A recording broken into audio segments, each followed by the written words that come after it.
Indonesia memiliki banyak cerita rakyat yang tersebar di berbagai daerah. Salah satu cerita rakyat yang populer adalah Lutung Kasarung yang berasal dari Jawa Barat. Dalam bahasa Sunda, Lutung Kasarung dapat diartikan sebagai monyet yang tersesat. Lutung sendiri merupakan hewan jenis kera berbulu lebat berwarna hitam legam dengan ekor panjang. Lantas, seperti apa cerita Lutung Kasarung tersebut? Tonton video ini sampai akhir. Pada zaman dahulu kala di bumi Sunda, hiduplah seorang putri cantik bernama Purbasari. Ia adalah anak bungsu dari Prabu Tapa Agung, Raja Kerajaan Pasir Batang. Selain Purbasari, Prabu Tapa Agung juga memiliki 6 putri lain. Mereka adalah Purbarangrang, Purbadewata, Purbaindah, Purbakancana, Purbamanik, dan Purbalewi.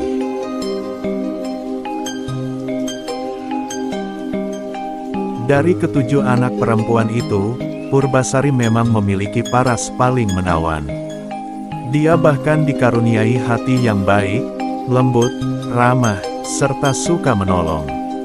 Siapapun yang membutuhkan pertolongannya, Purbasari senang hati membantunya.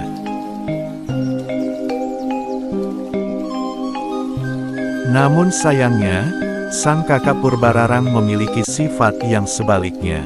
Walaupun berparas cantik, Purbararang dikenal memiliki sifat yang kasar, sombong, kejam, iri hati pada siapapun.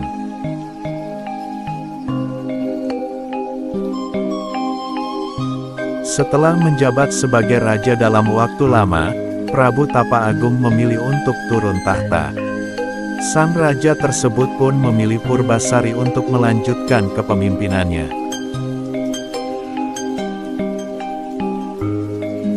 Hal ini tentunya sudah dipikirkan secara matang oleh Prabu Tapa Agung. Menurutnya, Purbasari merupakan sosok yang paling pantas menggantikan dirinya. Putri bungsunya tersebut memiliki sifat baik, bijaksana, dan jujur sehingga pantas dijadikan penerusnya. Sangat berbanding terbalik dengan Purbarangrang, sang anak sulungnya yang tidak ia percaya akan bisa memimpin kerajaan dengan sifat buruknya.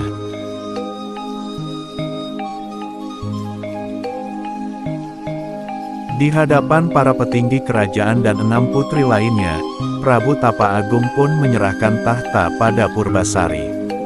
Setelah itu, ia pun keluar dari istana dan memulai hidup baru sebagai pertapa.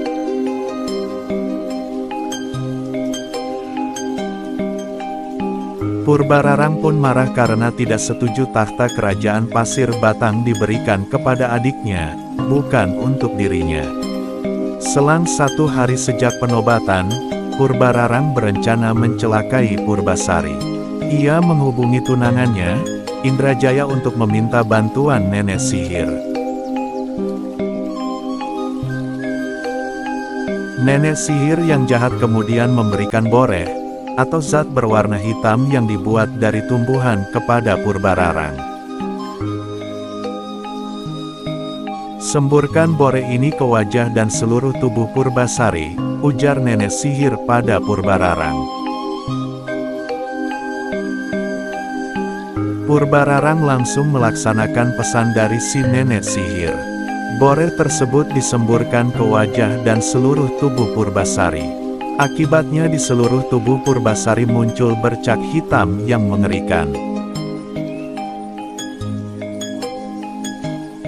Dengan kondisi tersebut Purbararang memiliki alasan untuk mengusir Purbasari dari istana dan menghentikannya menjadi ratu.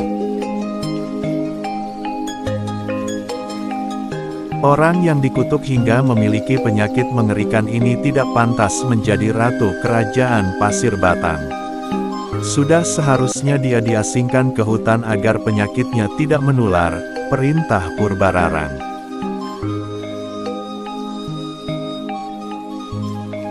Kemudian Purbararang mengambil tahta kerajaan Pasir Batang dan memerintahkan Uwa Batara yang merupakan penasihat istana untuk mengasingkan Purbasari ke hutan.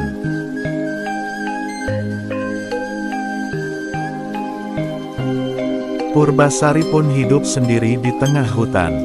Namun, karena kebaikan hati dan untuk menghibur diri, ia selalu bermain dengan hewan-hewan di sekitarnya.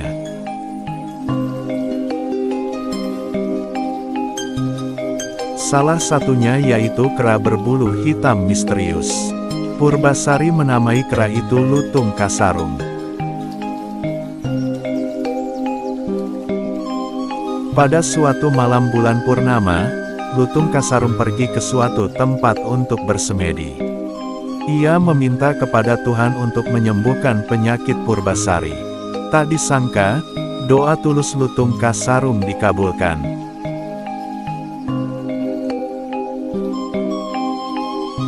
Tanah di sekitarnya tiba-tiba menjadi sebuah talaga kecil. Airnya jernih dan harum, serta mengandung obat kulit yang ampuh menyembuhkan penyakit apapun.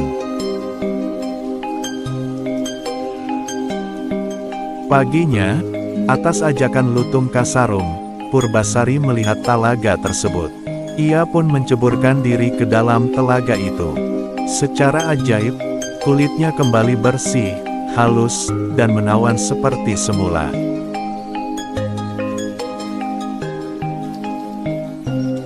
Sejak itu, Purbasari pun menjadi betah tinggal di hutan bersama Lutung Kasarung. Mereka pun menyukai satu sama lain dan bahagia di sana. Suatu hari, Purbarang memutuskan melihat kondisi adiknya di hutan. Ia pun kaget karena Purbasari sudah cantik seperti semula.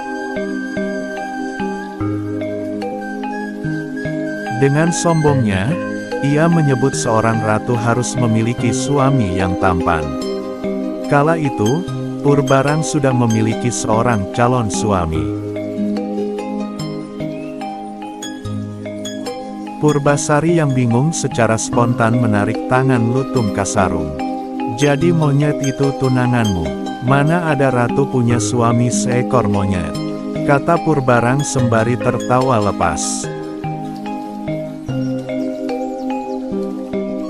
Pada saat itu juga, Lutung Kasarung bersemedi dan berubah menjadi seorang pangeran yang sangat tampan.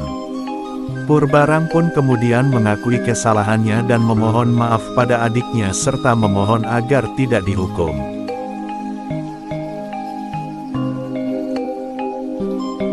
Untungnya, Purbasari yang berhati baik memaafkan kakaknya.